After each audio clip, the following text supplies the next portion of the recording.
Welcome to our channel. నేను మీ సిరి. So ఇప్పుడైతే ప్రశాంత్ కిషోర్ గారు ఒక ఇంటర్వ్యూలో అయితే సంచలన వ్యాఖ్యలు చేస్తారు. అది కూడా ఏంటంటే వైసీపీ నేతల గురించి. అందులో ముఖ్యంగా బొత్స సత్యనారాయణ గురించి కొన్ని ఆసక్తికర వ్యాఖ్యలు అయితే చేశారు. సో ఈ అంశాన్ని మనకి వివరించడానికి మనతో పాటు ఉన్నారు ప్రముఖ సీనియర్ జర్నలిస్ట్ డివిఎస్ గారు. నమస్కారం సార్. నమస్తే అండి. సరే, ఇప్పుడు చూస్తున్నట్టయితే ప్రశాంత్ కిషోర్ గారు అయితే రవిప్రకాష్ గారి ఇంటర్వ్యూలో బొత్స సత్యనారాయణ గురించి కొన్ని సంచలన వ్యాఖ్యలు అయితే చేశారు. ఏంటంటే తను టీడీపీ పార్టీలోకి వెళ్ళాలని చాలా ప్రయత్నాలు చేశారని చెప్పేసి అయితే మనకి తను చెప్పడం జరిగింది.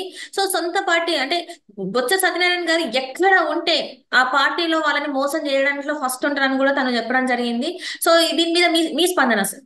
ప్రశాంత్ కిషోర్ నిన్నటిదాకా జగన్మోహన్ రెడ్డి వ్యూహకర్త. అవును సార్. జగన్మోహన్ రెడ్డి, ప్రశాంత్ కిషోర్ వేరుగా చూడాల్సిన అవసరం లేదు. ఇద్దరు కూడా ఆ, సన్నిహితులు, స్నేహితులు.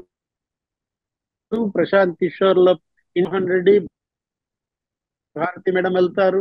అట్లాగే వైస్ వర్స అన్నమాట. అలాంటి ప్రశాంత్ కిషోర్ ఎన్నికలకి ముందు వాస్తవాలు వెల్లడిస్తున్నాడు. ఉమ్, ఏది, జగన్మోహన్ రెడ్డి ఓటమి ఖాయమన్నాడు. ఉమ్, జగన్మోహన్ రెడ్డి గత 5 ఏళ్లలో చేసిన తప్పులు వందలు వేలు అన్నాడు. ఉమ్, ఒక బ్లండర్ కాదు, కొన్ని వందల బ్లండర్స్ చేశాడు జగన్మోహన్ రెడ్డి 5 ఏళ్లలో అని చెప్పాడు. ఏ విధంగా హింస విధ్వంసాలు పెరిగిపోయాయో స్పష్టంగా చెబుతూ ఒక నగ్న ఉమ్, సత్యాన్ని ఒకటి వివరించాడు. ఏంటి, ఉమ్. బొత్స సత్యనారాయణ ఇప్పటికే తెలుగుదేశం పార్టీతో మాట్లాడుకున్నాడు. అవును సార్. రేపొద్దున గెలిచినా తెలుగుదేశం పార్టీలో చేరిపోతాడు. ఉమ్, ఇప్పటికే అతను తెలుగుదేశం పార్టీతో పూర్తిగా సన్నిహిత సంబంధాల్లో ఉన్నాడనే ఇంకొక విషయాన్ని బయట పెట్టాడు ఆయన. బొత్స అవును సార్. సత్యనారాయణ ఎవరతను? ఆయనకి సుదీర్ఘ రాజకీయ జీవితం. కాంగ్రెస్ పార్టీ, రాజశేఖర్ రెడ్డికి ఆ, ప్రధాన అనుచరుడు. అలాంటి బొత్స సత్యనారాయణే రాజశేఖర రెడ్డి గురించి చాలా చులకనగా, చాలా కించపరిచేటట్టుగా మాట్లాడాడు. అంటే ఉమ్, ఏ నిచ్చెన మీద అయితే ఎక్కాడో, ఎక్కిన తర్వాత ఆ నిచ్చెనని తన్నేసే రకం బొత్స సత్యనారాయణ. ఉమ్, ఇది గతంలో మనం చూసాం. రాజశేఖర రెడ్డి కేబినెట్ లో అతను పరిశ్రమల శాఖ మంత్రిగా ఉన్నప్పుడు సొమ్ములు బోనాయి నానేటి సస్తా అన్నాడు. ఏది, వోక్స్ వ్యాగన్ అనే పరిశ్రమ తీసుకురావటంలో ఇప్పుడు చంద్రబాబు తెచ్చిన కియా పరిశ్రమ ఉంది కదా, ఉమ్. ఇలాంటి కార్ల తయారీ పరిశ్రమే వోక్స్ వ్యాగన్. అవును సార్. జర్మనీకి చెందినటువంటి ఆ వోక్స్ వ్యాగన్ పరిశ్రమ మేము తెస్తామని అప్పట్లో రాజశేఖర రెడ్డి గారు వీళ్ళంతా కూడా జర్మనీ వెళ్ళటం అది చేశారు. ఆ ఉమ్, విషయంలో పెద్ద ఎత్తున అవినీతికి పాల్పడ్డాడు బొత్స సత్యనారాయణ. ఉమ్, 11 కోట్లు ఏదో ఎగ్గొట్టాడు. ఉమ్. ప్రజాధనాన్ని ఆ, వాళ్ళకి అవినీతికి వాడేసుకున్నారు. అప్పుడు అది బయటపడి 11 కోట్లు ఏమయ్యాయి అని అడిగితే సింపుల్ గా ఏమన్నాడు, సొమ్ములు పోనాయి నానేటి సత్తా అన్నాడు. ఉమ్, ఆ ఒక్క వోక్స్ వ్యాగన్ కుంభకోణం వల్ల ఏం జరిగింది, జర్మనీలో షూడ్జర్ అనేవాడు అతన్ని జైల్లో పెట్టారు. ఉమ్. ఉరిదీసినంత పని అన్నమాట. ఎక్కడ, జర్మనీలో వీళ్ళతో జర్మనీ. ఒప్పందం కుదుర్చుకున్నటువంటి షూడ్జర్ అనేక మంది జైళ్లకు వెళ్ళారనమాట. ఈయన మాత్రం బ్రహ్మాండంగా ఇక్కడ మంత్రి అయ్యాడు. మళ్ళా ఏ రాజశేఖర రెడ్డిని అయితే అసెంబ్లీలో తిట్టాడో అదే రాజశేఖర రెడ్డి కొడుకు పంచన చేరాడు. చేరారు. నిన్న కూడా షర్మిల కూడా అదే మాట అంది. ఏది, నెపోటిజమా ఉమ్. ఏదో అన్నాడు. ఏమని, ఆ, షర్మిలకి ఎందుకని మీరు ఆ ఎంపీ టికెట్ ఇవ్వలేదు అంటే, షర్మిల అదేదో కొత్త రాజకీయ సిద్ధాంతం చెప్పాడు. ఏమని, ఒక కుటుంబంలో ఒక జనరేషన్ లో ఒకడే ఓకే. నాయకుడు ఉండాలి, మిగతా అవును వాళ్ళు సార్. వ్యాపారాలు చేసుకోవాలి అన్నాడు. అప్పుడు షర్మిల తిట్టొదిలి పెట్టింది. ఏమని, ఇలా మరి నాన్న అనుకున్నాడా? ఉమ్. రాజశేఖర రెడ్డి టైంలో వివేకానంద రెడ్డి, రాజశేఖర రెడ్డి ఎలా రాజకీయం చేశారు, ఒకే కుటుంబం ఒకే జనరేషన్.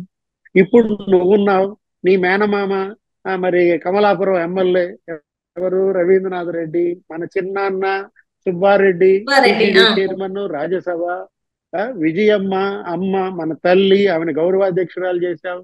ఇదంతా ఒకే జనరేషన్ కాదా? అవినాష్ రెడ్డి కడప ఎంపీ చేశావు. ఒకే కుటుంబం, ఒకే ఒకే కుటుంబం ఒకే జనరేషన్ కాదా అని అవును నిలదీసింది. అవును సార్. బొత్స ఉమ్. సత్యనారాయణ ఉన్నాడు. ఇప్పుడు వాళ్ళ ఇంట్లో నలుగురు ఐదుగురు పోస్టులు. ఏది, బొత్స ఝాన్సీ ఎంపీ, అవును sir. Botsa Appalanaidu MLA, Appala Narasayya MLA, Majji Srinivasarao MP అభ్యర్థి. మరి ఇంతమందిని పెడితే ఇది నెపోటిజం కాదా? అంటే వీళ్ళ ఒకే ఫ్యామిలీ గురించి కుటుంబం, ఒకే జనరేషన్ కాదా? ఆ, పెద్దిరెడ్డి రామచంద్రారెడ్డి, ఆ, వీళ్ళందరూ ఉన్నారు. పెద్దిరెడ్డి ద్వారకానాథ్ రెడ్డి, అది నెపోటిజం కాదా అని నిలదీశారు. ఉమ్, ఇప్పుడు ఉమ్, బొత్స సత్యనారాయణ ఏ ఎండకా గొడుగు పట్టే రకం. ఉమ్, ఎందుకంటే అసెంబ్లీలో స్పష్టంగా విజయమ్మని తిట్టాడు.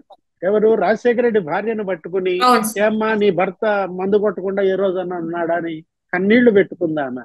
షర్మిలను తిట్టాడు, మీ నాన్న ఏ రోజన్నా బ్రాందీ కొట్టకుండా ఉన్నానా అన్నాడు. ఉమ్. అలాంటి వ్యక్తికి మళ్ళా జగన్మోహన్ రెడ్డి పార్టీలో చేర్చుకుని మంత్రి పదవి ఇచ్చాడు.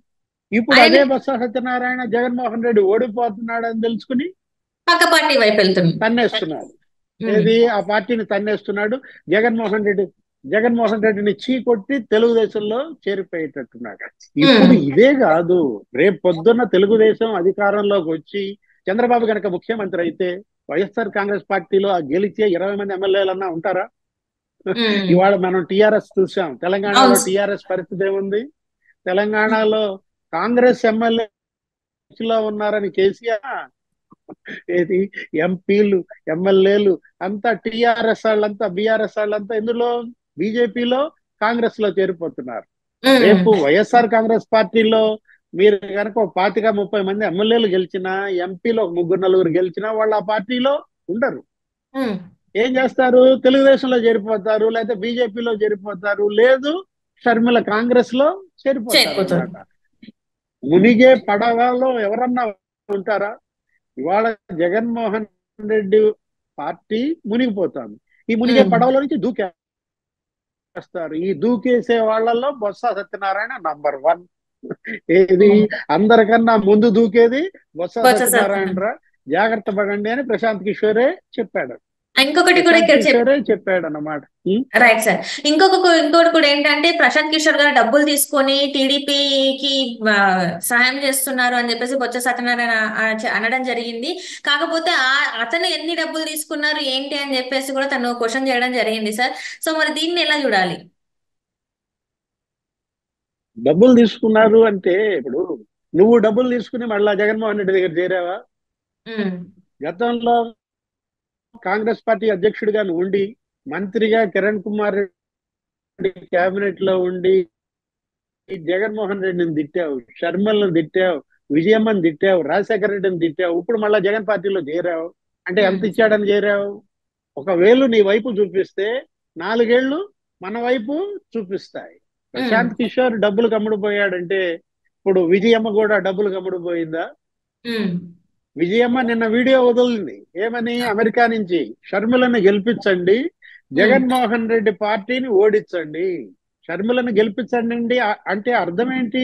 అక్కడ ఉన్నటువంటి జగన్ పార్టీ అభ్యర్థి అవినాష్ రెడ్డిని ఓడిపోవాలి. ఓడించండి.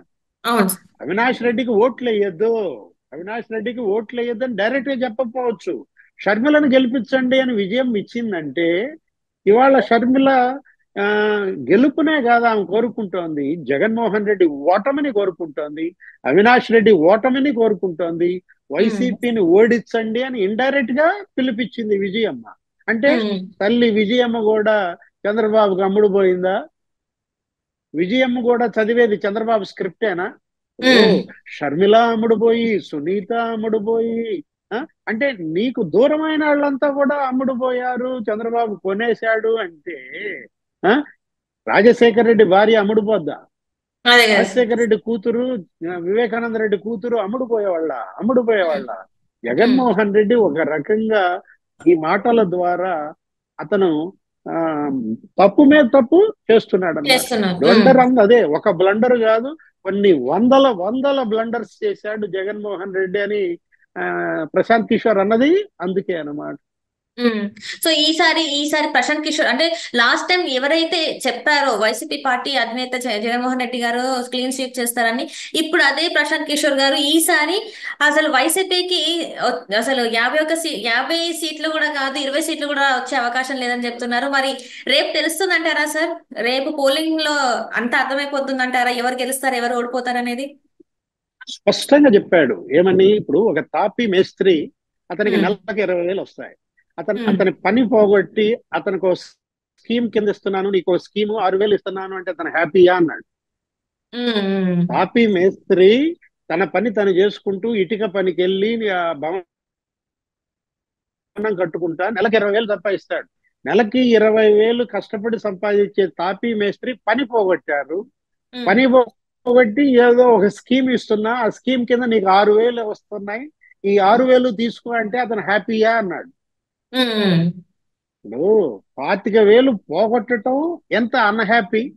అవును సార్. ఏది ఇవాళ ఒక్క ఇష్యూయే కాదు, ఈ విధంగా జగన్మోహన్ రెడ్డి పరిపాలనలో వ్యవస్థలు దెబ్బతిన్నాయి, ఉమ్, నిరుద్యోగం పెరిగింది, ఉమ్, వలసలు పెరిగాయి.